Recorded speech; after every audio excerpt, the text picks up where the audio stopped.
铁子，听说活动上好多哥哥姐姐都找到家了。对呀，你咋没被领出去呀？哎呀，不知道，他们总说家家的，那什么样啊？有咱基地好不？哎，我哪知道啊，我也没见过，咱一窝生的，正眼就在这儿了。你不参加领养活动了吗？我又没被领养出去。哎，大叔，他们说的家是什么呀？我看他们走的时候都挺期待的。那肯定的呀，他们大多曾经都有过一个家，只不过因为各种原因，他们来到基地了。那为什么呢？他们家不要他们了吗？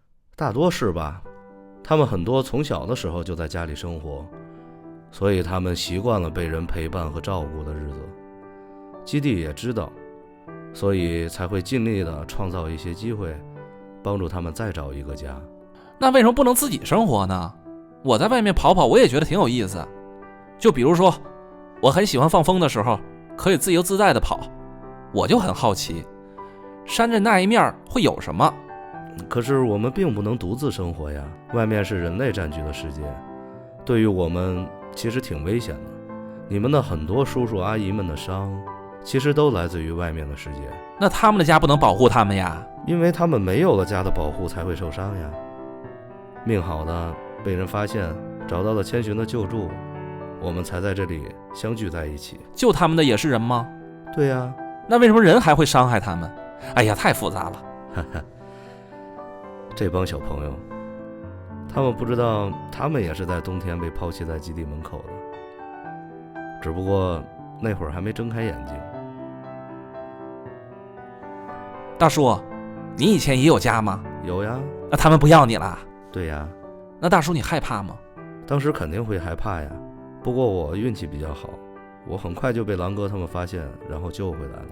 哎，大叔，你怎么不去参加领养活动啊？哎，我太老了，已经不适合了。你们正年轻，正好需要一个家，属于你们自己的小家。那你还会期待吗？呵呵，我已经在这里习惯了。好了好了，孩子们，玩去吧。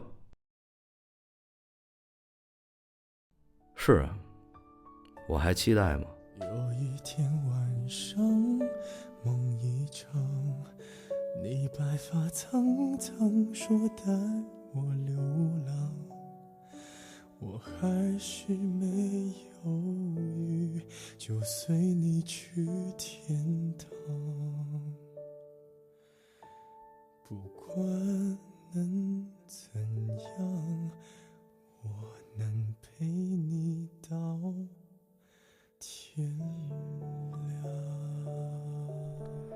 不过我想，如果再见，我还会跟你走。